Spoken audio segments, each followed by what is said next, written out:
relax and take a look through this book together.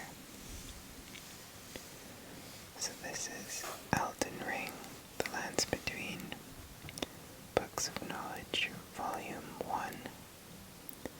So there are 3 volumes. This is the first one. And I thought it seemed like a good place to start. So, on the cover we have this painting of Rani the Witch. She's one of the more popular characters from Elden Ring. And by the time we meet her in game, she's actually a doll that's been reanimated, I guess, by magic. And she's put, I don't know if it's her soul or her consciousness, but essentially she inhabits this doll. And she has this beautiful big witch's hat and long silvery hair. And she has, I think it's either 4 or 6 arms, though you can't see from here. As you can see, the corner is ever so slightly damaged. It arrived to me like this, but I thought that it would just make me less precious about actually reading it if it was already a bit marked. So I decided to keep it instead of returning it. They're supposed to be read after all. So let's go ahead and open it up.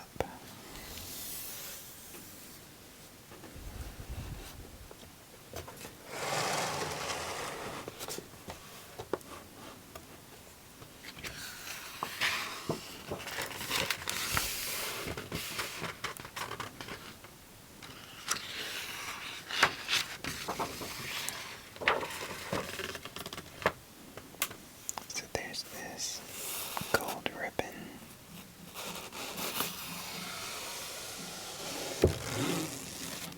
This gold ribbon bookmark,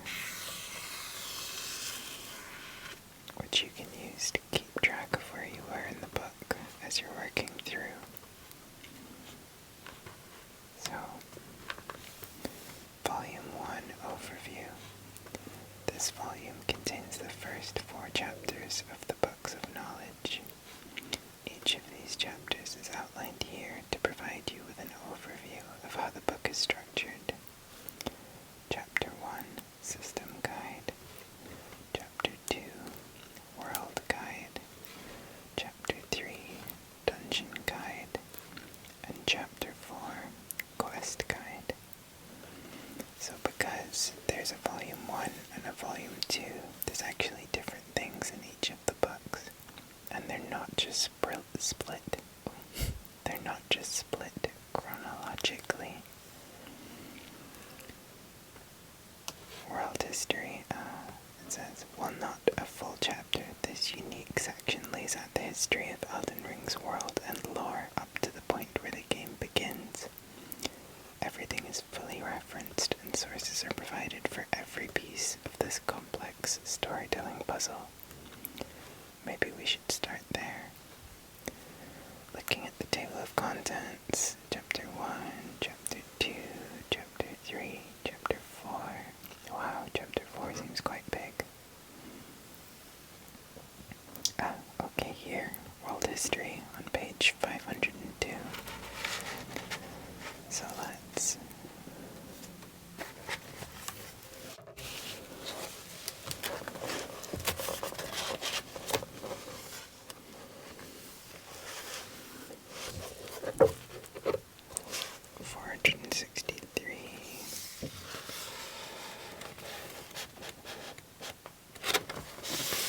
A little too far.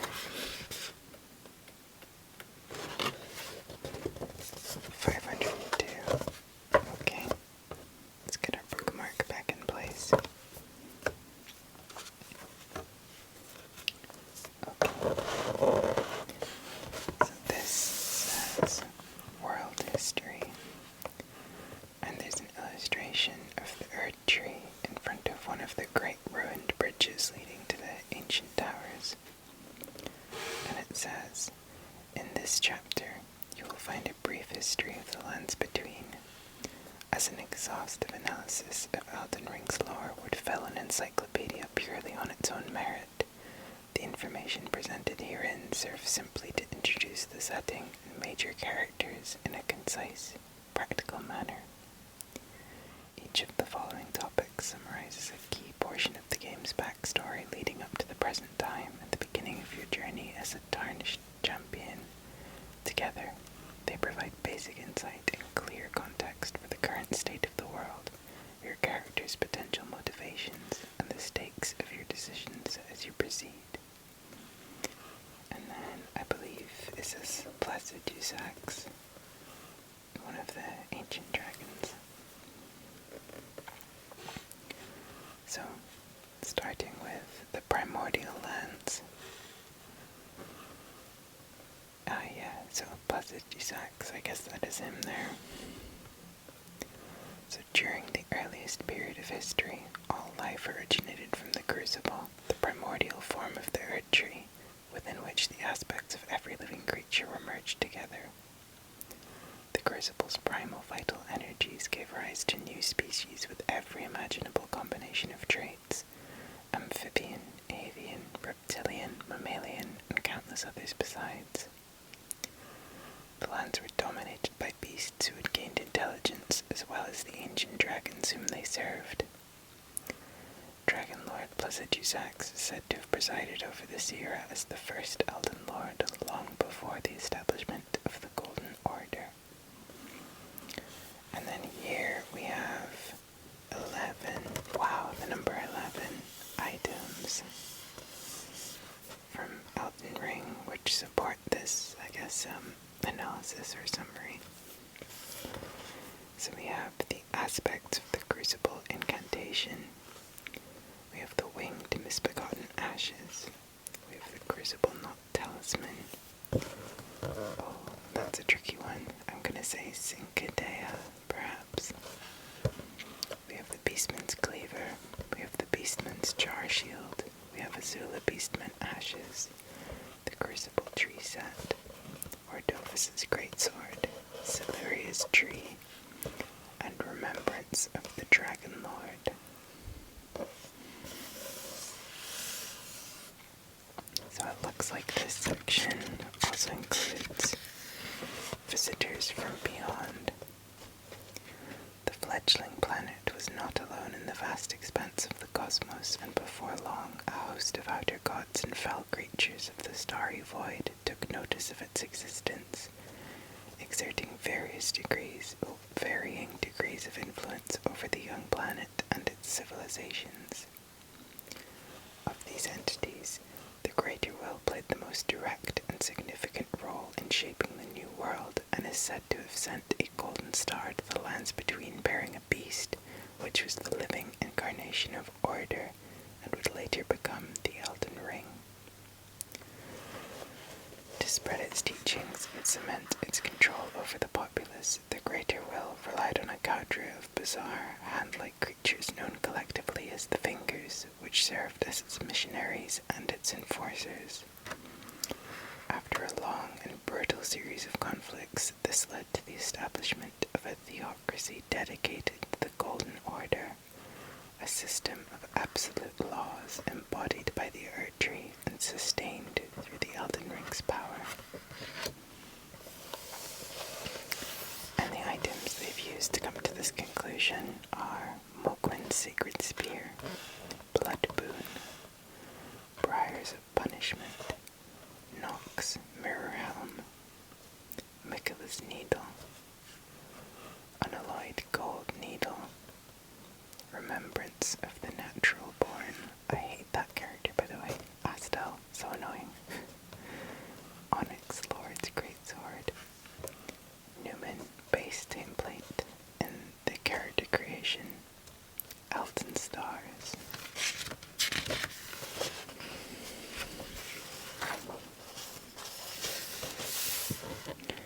Elden Remembrance, Finger Reader Enya, Finger Reader Enya again. Okay, it's dialogue. The Two Fingers Prayer Book,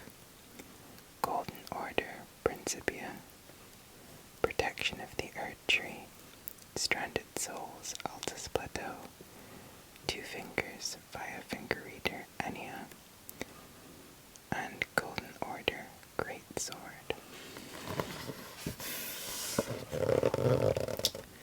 So, the rise of the Golden Order. The Golden Order was led by Queen Marika, a member of the Newman race who served as both the theocracy's head of government and its patron goddess. Her consort Godfrey, the first Elden Lord, ordained by the Greater Will under the new regime, and only the second in history, after Dragon Lord Blessed His Axe, won battle after battle on her behalf, and the victory of his forces in the war against the giants brought an end to the threat of the giants' flame, paving the way for Marika to establish the Age of the Erd Tree. This era was marked by great prosperity, bounty, and stability.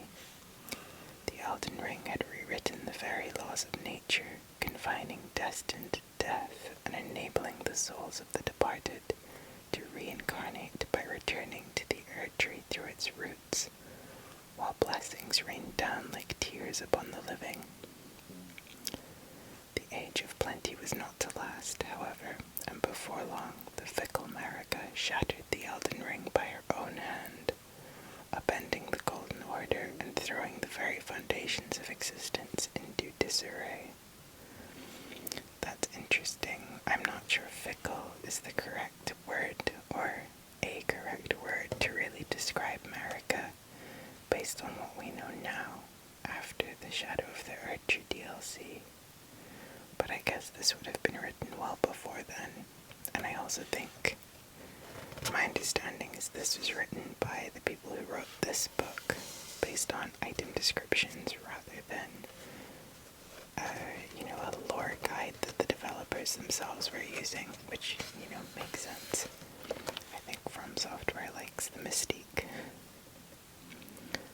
So they've created this summary based on Brother Corrin, Finger Reader Enya, Newman's Rune, and there's this illustration of Marika shattering the Elden Ring.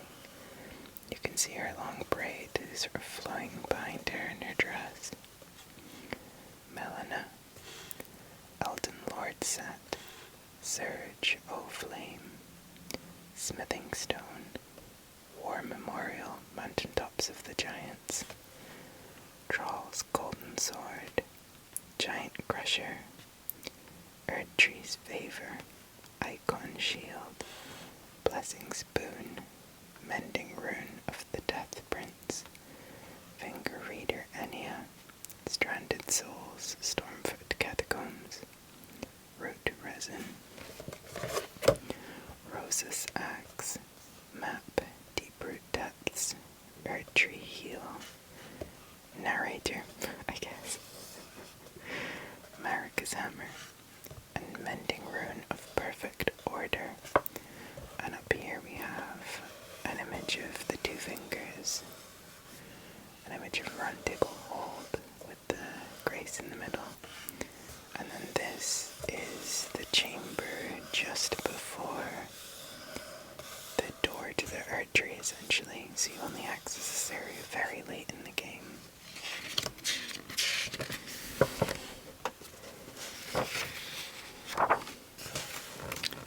Okay. Well, first of all, there's this really nice illustration painting of Millennium with her sword in hand fighting against Radahn. So, my understanding is that this is before Millennia bloomed.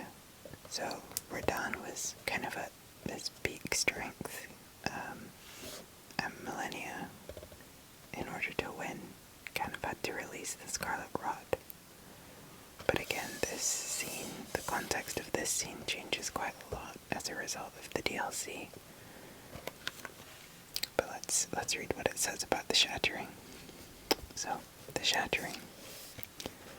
The age of the Erd Tree came to an end when Ranni the Witch, formerly an Empyrean chosen by the Fingers, fingers as a candidate to succeed Queen Marika, rebelled against the Golden Order and orchestrated the murder of the demigod Godwyn, using a stolen fragment of the forbidden rune of death, then vanished without a trace. Oh yeah. Oh, wait, let me reread that. Yeah, okay. So Rani the witch who's on the front cover of this book, she was the one who orchestrated that murder. This event destabilized the theocracy and ultimately led to Queen Marika shattering the Elden Ring, an act of sacrilege for which she was subsequently confined within the Erdtree by the Greater Will and its vassal fingers.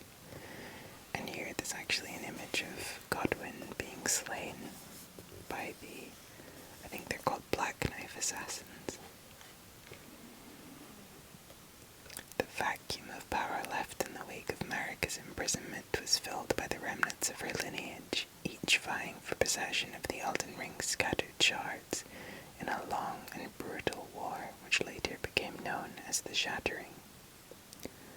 For all the blood spilled during this conflict, however, not a single victor emerged to claim the throne, and the shard-bearing belligerents were condemned by the Greater Will. Desperate, the fingers turned to the tarnished, ordinary mortals fallen from grace, in hopes that a worthy successor for Queen Marika might be found among their ranks. Extended the guidance of grace once more, tarnished flocked to Round Table Hold, drawn by the fingers' wisdom and the great duty imposed upon them in the name of the Golden Order. So again, here we have, I cannot remember, Morgott, one of those names. He seems to be attacking someone that people have speculated is Radahn. It's honestly not clear from this art. Like, this character seems to have the red mane associated with Radahn, or at least with Radagon's. Is it Radagon? I think it's Radagon's lineage. However, the size doesn't really make sense. Yeah, I'm not really sure about that one. And then we have Marika's hammer, presumably while shattering the Elden Ring. So the items they've used to come to these conclusions are Sorcerer Rogier, the narrator, 2 fingers by a finger reader Enya, Black Knife Print, Deathroot, finger reader Enya, Rani, Sorcerer Rogier, Rani again, War Memorial, Southern Altus Plateau, War Memorial, Northern Caelid, the Cleanrot set, the Cleanrot Knight Finley's Ashes, War Memorial, West Limgrave, War Memorial, Lanedale Exterior, War Memorial, Mount Gelmir, Sir Gideon Ofnir, the All-Knowing, Stranded Souls, Mount Gelmir, Finger Reader Enya, Lord's Heal, Urgent Heal, Magic Fortification, and Coded Sword.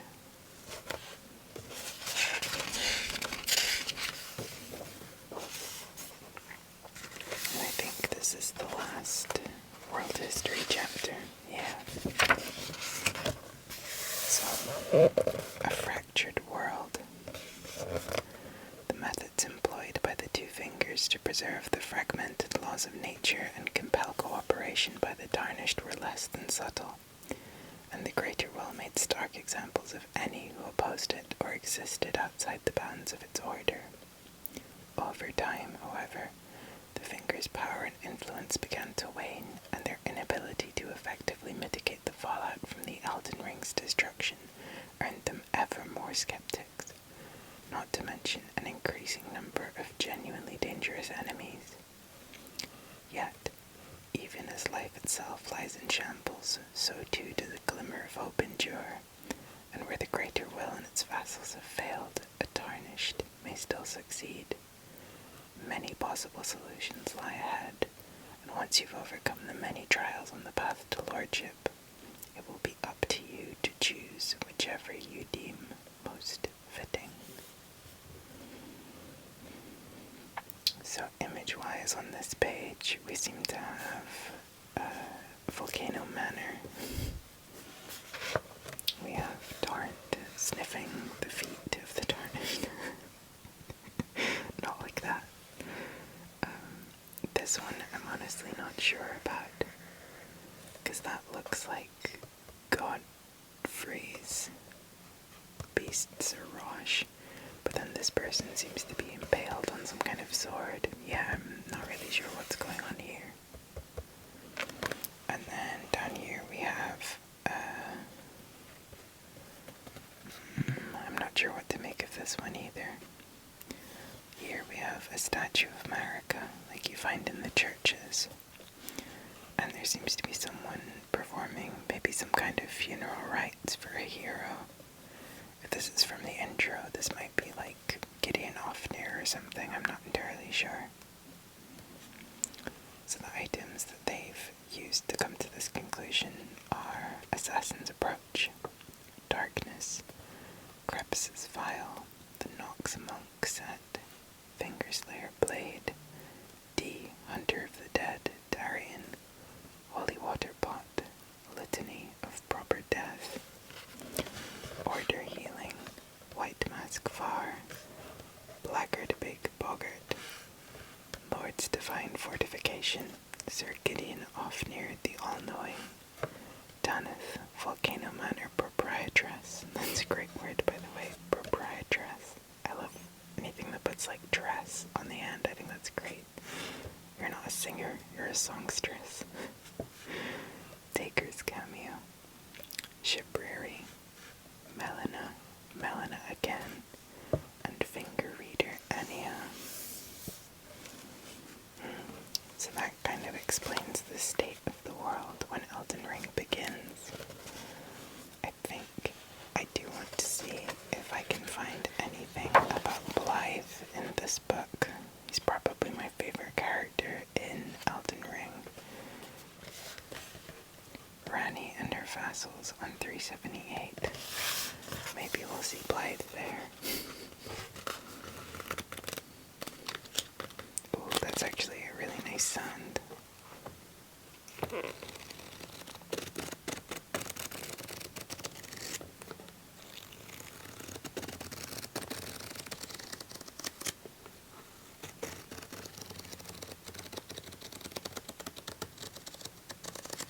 Okay, let's try and find 378.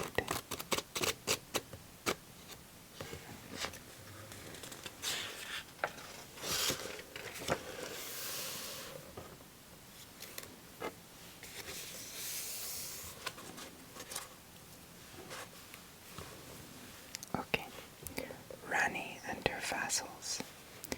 Ranni the Witch's questline is the most complex in Elden Ring, involving many different NPCs that are all closely connected. Here you'll find a description of important shared features you'll need to know before diving into each quest. The progression guide at the end of this section can be used as a checklist to help ensure that you don't miss a step in any of the relevant quests. And again, here's that artwork of Ranni from the front cover. So cool, so mysterious. NPCs connected to Ranni the Witch. Blythe the Half-Wolf, there he is, my fave. War Counselor E.G. Preceptor Saluvius. Such a funny, indignant character. Pydia, Carrion Serpent. Sorcerer Rogier, Sorceress Selen, and Castellan Jaren. He reminds me so much of Gale from the end of Dark Souls 3 DLC. The first vassal of Ranni you'll meet is Blythe in the Mistwood. So cool, you can hear him like howling, and you can look up and see him. It's so cool. He's like on top of a column. Sorcerer Rogier's quest reveals a large amount of Ranni the Witch's backstory if you complete it prior to entering her service. E.G. is a valuable source of information about Ranni, Blythe, Jaren, and Selen's backstories. slaying Starscorch Radahn is a key step in Ranni's questline that has an impact on everyone connected to her. So it says here there'll be more about Blythe on 387, so let's definitely go there.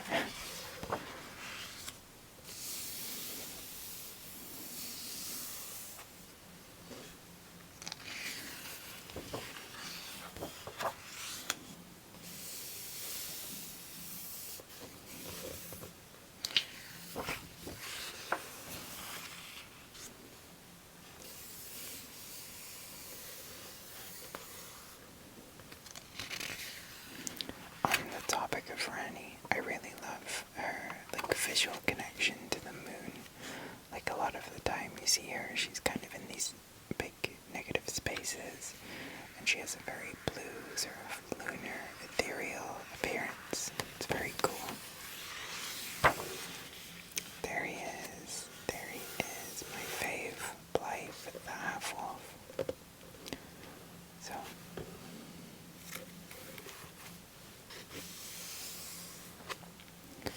you initially meet Blythe the half-wolf in the Mistwoods of East Limgrave, where he hunts the traitor Darrowil. Assisting him will enable you to summon him for the boss encounter in the Forlorn Hound Everjail, following which he will refer you to War Counselor Ichi. Like Ichi, Blythe is a key participant in Ranni's questline, throughout which he will assist you in locating the Eternal City of Nokron and provide his support in battle during the Radahn Festival before suddenly and mysteriously disappearing. Sounds ominous, doesn't it? Although he first appears to be a loyal vassal of Ranni the Witch, Blythe was created by the Two Fingers to serve as Ranni's shadow. If Ranni ever betrays the Two Fingers, Blythe is cursed to go mad and attack her.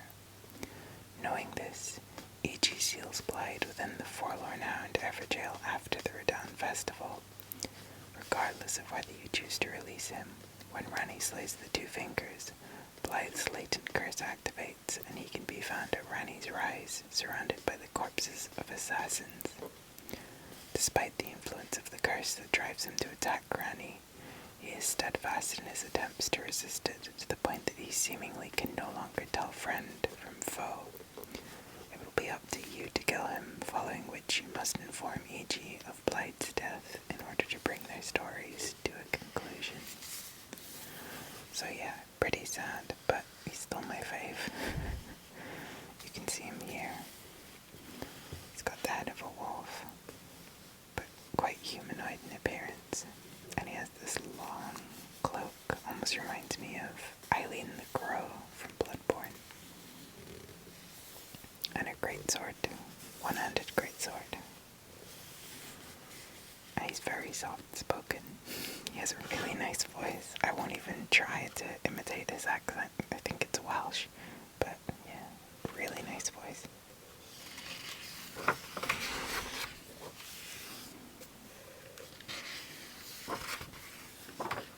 Okay.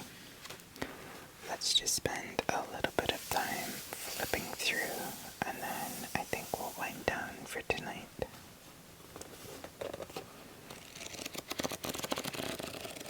Though there is definitely plenty of book still to go, even just in Volume 1.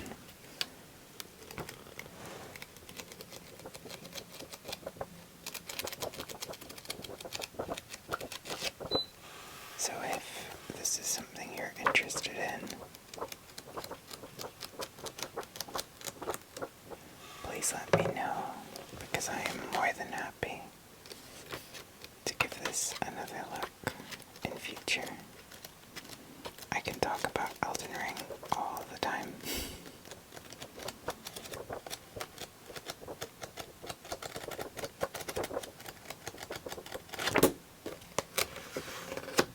Wow.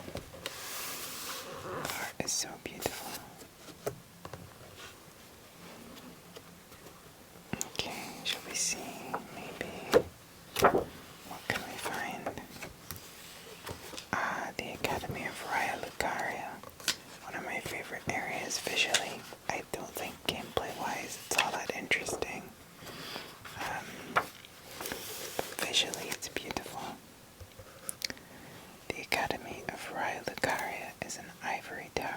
every sense.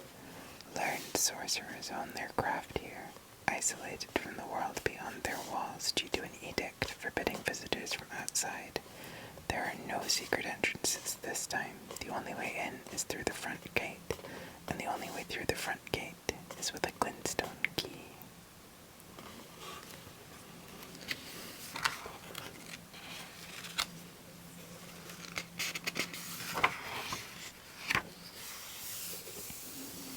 And you can see here some of the visuals of Lucaria. It's this castle on the top of a mountain or a cliff in the center of a lake. It's absolutely stunning. Just has that like wonderful magical school vibe. Very cool. Oh, and the abductor virgins. They're sort of like Iron Maidens on wheels that grab you. Pretty horrible.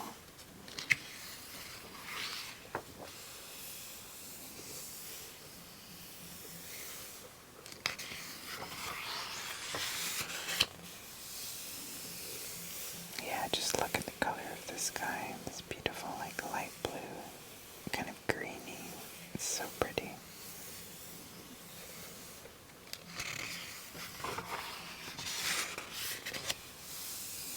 And you can go on the rooftops, of course, because it's Elden Ring, but it's still a Souls game.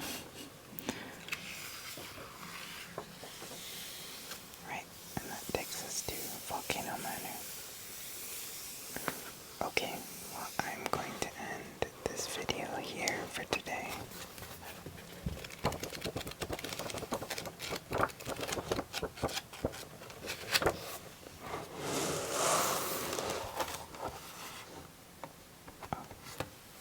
Ribbon.